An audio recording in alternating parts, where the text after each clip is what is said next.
Hi students, welcome once again in the channel Physiology Redefined. So now is about the properties of the skeletal muscle. Different properties of the skeletal muscle I will discuss in this video. So please keep on visiting till the end of this video. So there are different properties of the skeletal muscle. First one is known as the excitability.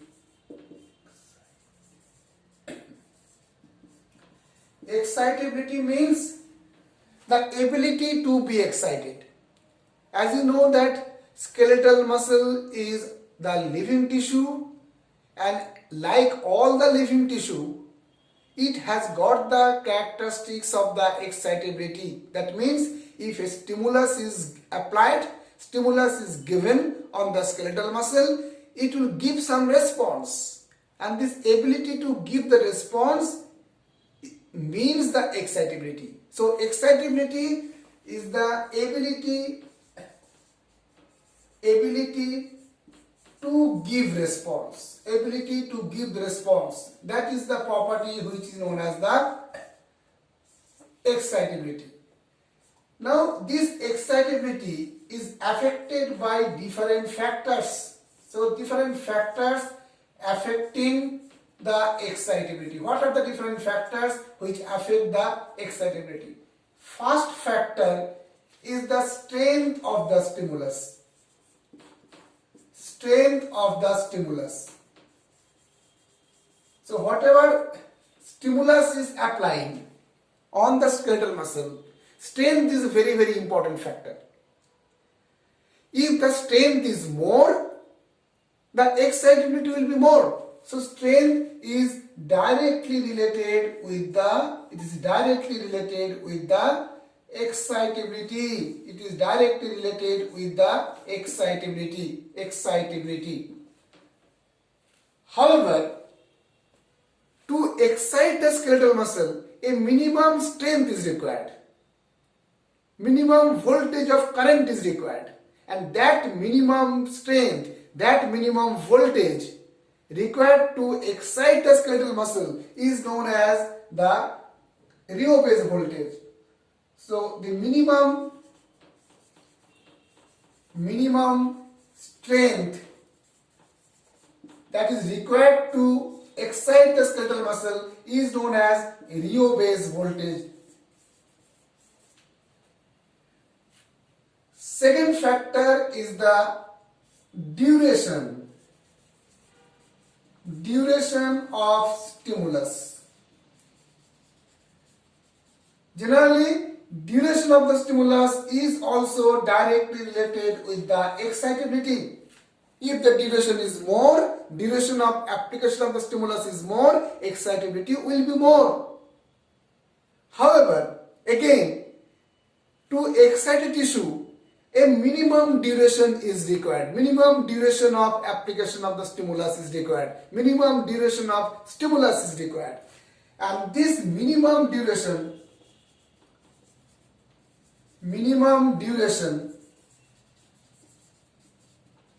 with the Rho-base voltage, this Rho-base voltage, this is known as the utilization time.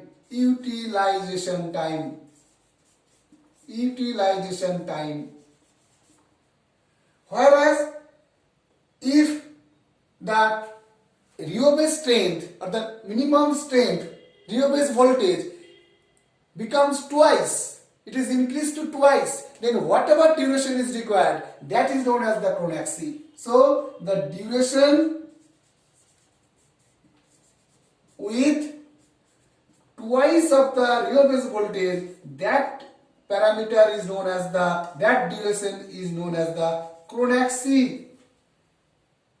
And that means that duration and the strength has got a particular relationship. If the strength is more, less duration is required. If the strength is less, more duration of the stimulus application is required, and that relationship is known as the strength duration relationship. Strength duration relationship. Strength duration relation. And this strength duration relationship, what is that?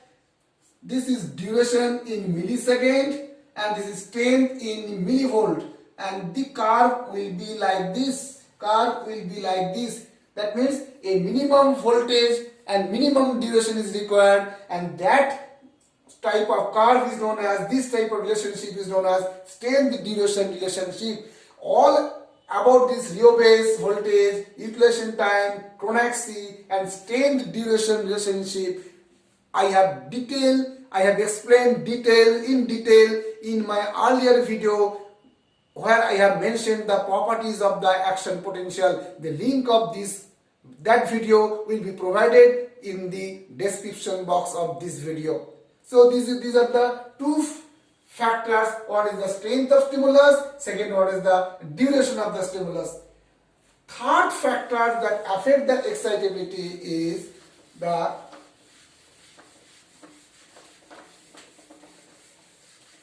third factor that affect the excitability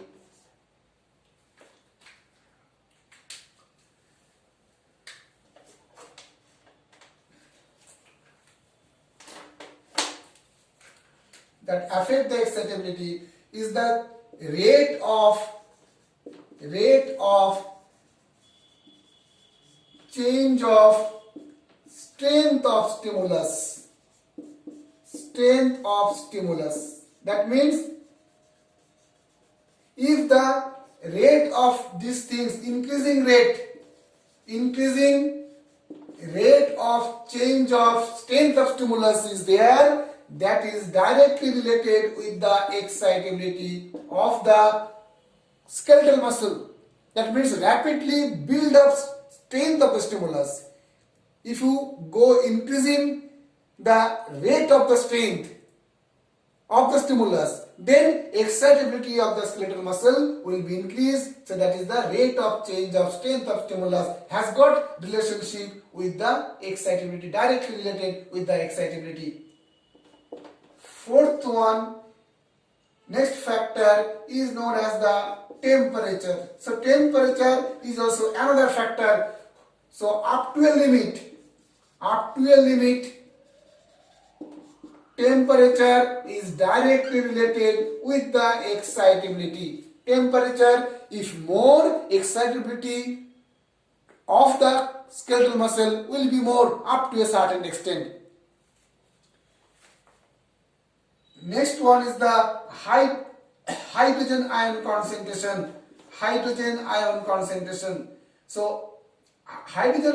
slight increase of the hydrogen ion concentration. This is responsible for increased excitability of the skeletal muscle. So if the hydrogen ion concentration is slightly increased, then the excitability will be increased.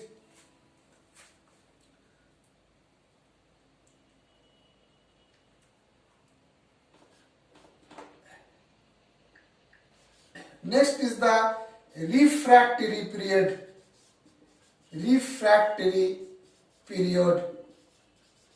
So refractory period means if two stimulus is applied consecutively, successively within a very short period, then second stimulus will not evoke, will not generate any response.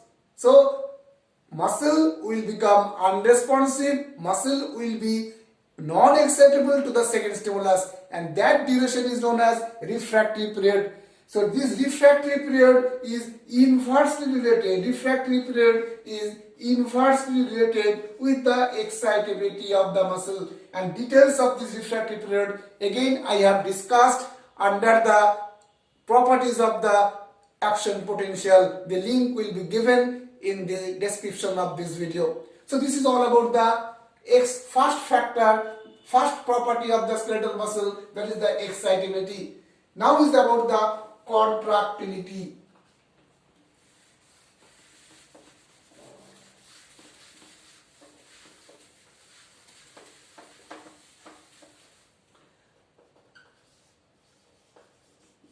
Second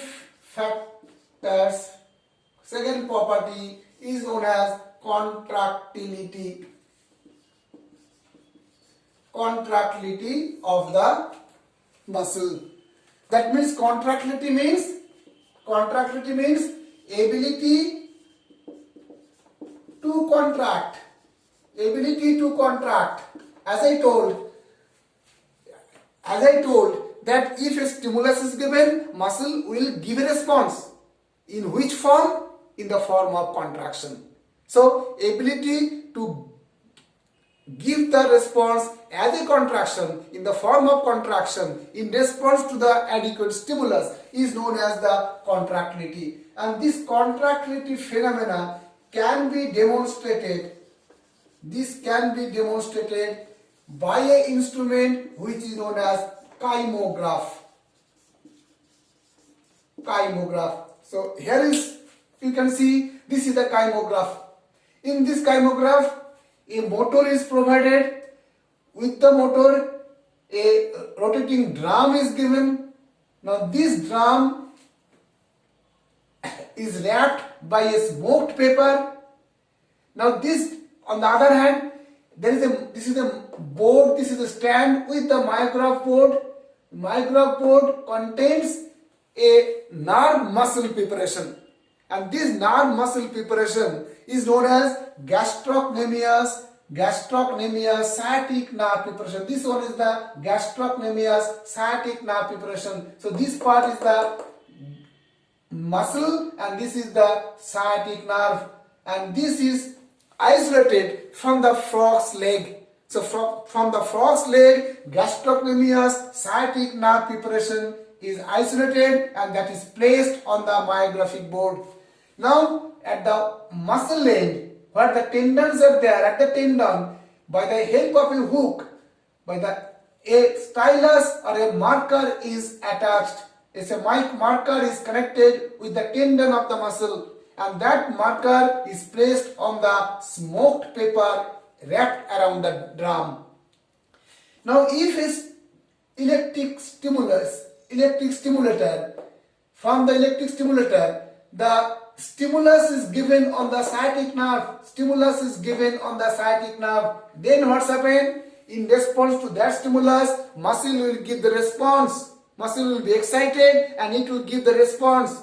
In which form? In the form of contraction. So contraction means shortening of the muscle. Muscles will be shortened. Length of the muscles will be shortened. And as the length of the muscle will be shortened, what's happened? As the length of the muscle will be shortened, the marker will be lifted up. And as the drum is gradually moving, what's happened? There is this type of curve will be obtained, and that record is known as simple muscle curve. So record is known as simple muscle curve. And this is the graphical presentation, the larger view of the simple muscle curve. This is the simple muscle curve. Now this simple muscle curve has got different periods. What are those periods? Or different phases? What are those periods? Here you see. So at this point, the stimulus is applied. So this is the point of stimulation, or PS. So at this point, stimulus is applied. After a brief period, from where the stimulus is given, muscle gives a response, muscle contracts, and from where the contraction starts, that point is known as the point of contraction.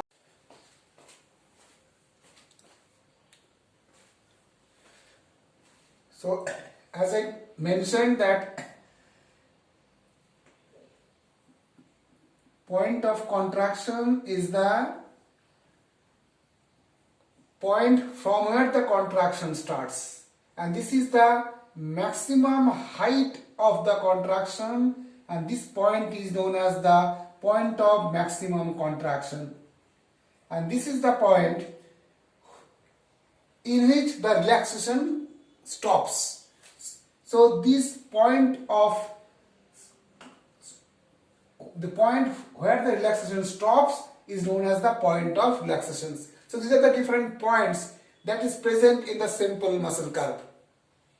Now this, as I told, that this simple muscle curve has got different periods. So what are those periods? First one is the latent period. So this is the period that is known as latent period. So first one is the latent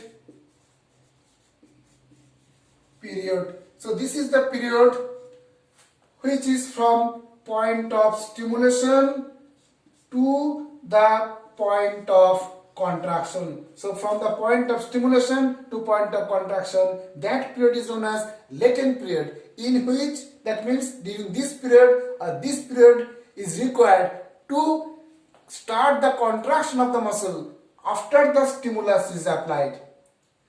Now from the point of contraction to the point of maximum contraction, this is the period in which the contraction is maintained. So this is the period in which contraction is maintained, and that period is known as the contractile period. So second period is known as the contractile period, and this is from point of contraction to the point of maximum contraction.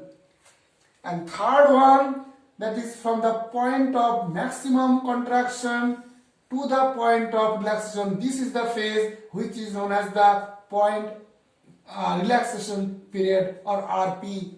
So this is the period in which the relaxation of the muscle starts and ultimately completes. So through this period, relaxation of the muscle goes on, and this is the period, this time period is known as relaxation period. So third period is known as the relaxation period, which is from point of maximal contraction to the point of relaxation. So these are the three periods which are seen in case of simple muscle curve. Now is about the factors affecting simple muscle curve. So we will talk about now the factors affecting simple muscle curve. Factors affecting the muscle contraction, or factors affecting the contractility property of the muscle. So first factor that affects the contractility is the strength of the stimulus. So if the strength of stimulus is more, if the strength of stimulus is increased, the force of contraction is increased. That means the strength of stimulus is directly related with the force of contraction. More the strength, more will be the force of contraction of the muscle. Second factor is known as the number of the stimulus. Number of the stimulus applied on the muscle. Now this should be discussed under two headings. First is the application of two successive stimulus. If two successive stimulus is applied, then what's happened?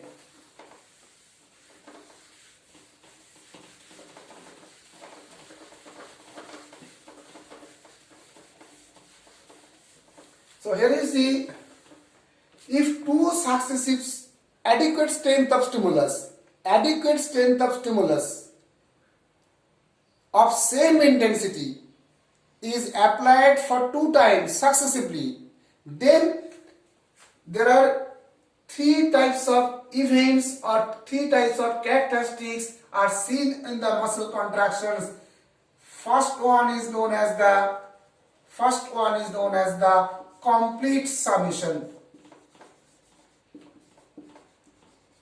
Complete summation. So what is this complete summation? Suppose 2 stimulus is given very quickly. Then what's happened? A single response, single contractions will be noted.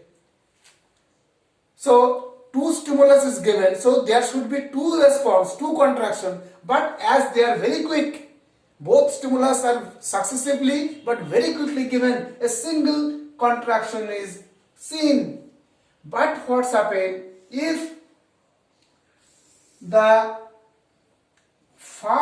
second stimulus is given, suppose in response to first stimulus contraction is seen. Now in the contraction period of the first response, this is the first response in response to first stimulus. At the contractile period, if the second stimulus is applied, then second response will be obtained and that will be completely marked on the first response. A single response will be obtained that will be greater magnitude. Height of contraction is much more in comparison to this. So this is H1, this is H2. So H2 is more than H1. So this in this response what's happened? The effect of 2 responses are added. Effect of 2 responses are summated, and thereby this type of phenomena is known as the complete summation. Now what's happened? If the second stimulus is applied at the relaxation phase of the first stimulus, at this part second stimulus is applied, then what's happened? Second response, second contraction is superimposed on the first response. Second response is superimposed on the first response or first contraction. So this is the effect which is known as the superimposition or superimposition. So this type of event, this type of phenomena is obtained if the second stimulus is applied on the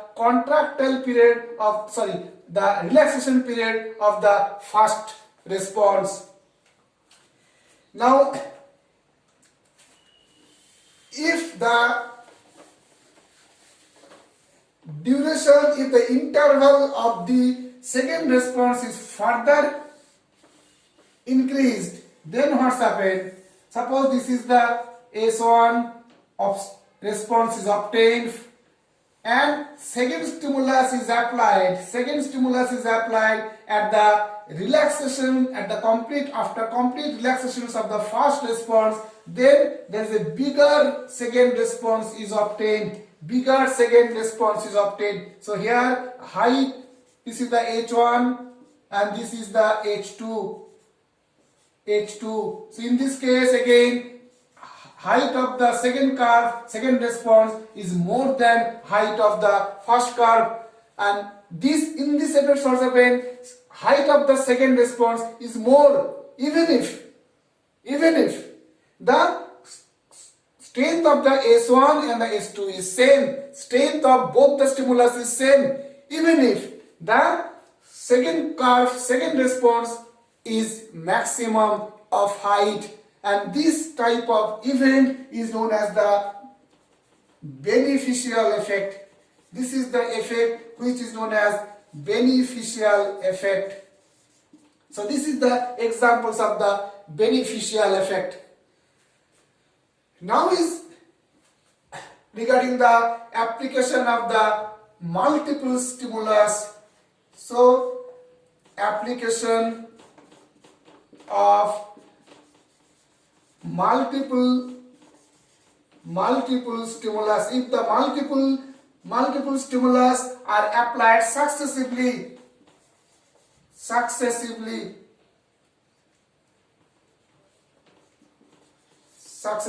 then what's happened? Then also there are different type of phenomena can be obtained. So what are those phenomena? First phenomena is known as the beneficial effect or tip response. So what is this tip response? So in this case, multiple stimulus are applied. So multiples S1, S2 and the S3 suppose are applied. Multiple stimulus are applied. So in response to first stimulus, this type of curve is obtained. In response to second curve, this type of response is obtained. And in response to third curve, this type of response is obtained. So gradually height is getting increased. Even if the strength of S1, S2 is equal to S3, strength are same. Even if the height is getting more, that means H1, H2 and the H3. H1 is less than H2 is less than H3. So in this case what's happened? Response are getting increased gradually, and this type of event is known as the tip response. So this is about the tip response. This effect is known as the tip response, and this tip response is because of the beneficial effect. So during first contractions what's happened? As the muscle contraction goes on, the temperature is getting increased, the viscosity of the muscle is getting decreased, and thereby that facilitates the second contraction, and thereby height of the second contraction is more. Similarly, this contraction will further raise the temperature of the muscle, and that will further decrease the viscosity of the muscle, and thereby height of the third curve will be much more. And this type of response is getting beneficial one, and such a phenomena is known as tip response. Second type of response or effect is known as the incomplete tetanus.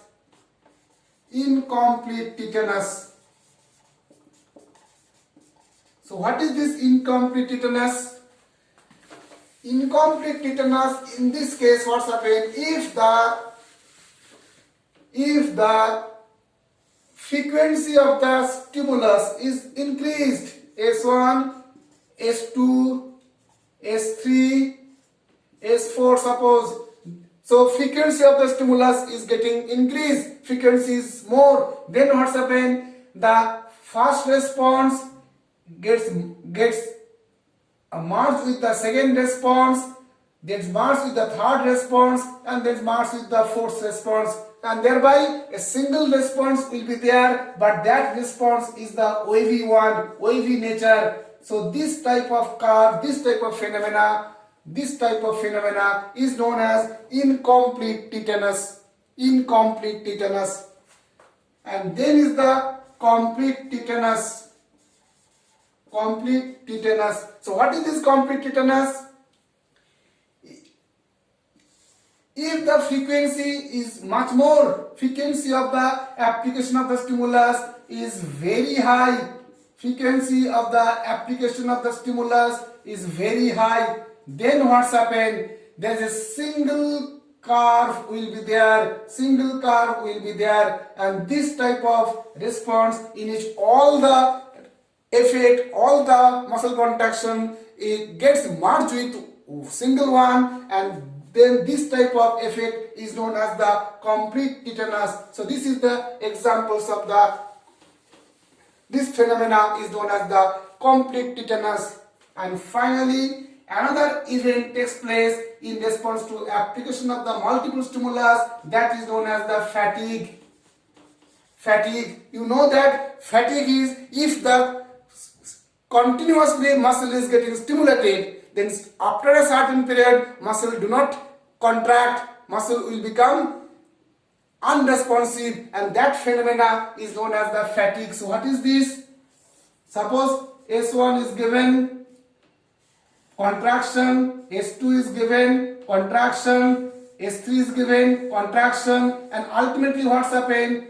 The muscle at suppose S10, there is no response of the muscle, and this phenomena is known as the fatigue of the muscle. So these are the different type of factors which affect the contractility of the muscles. There are some other factors that also influence the contractility of the muscle that I will discuss in my next video.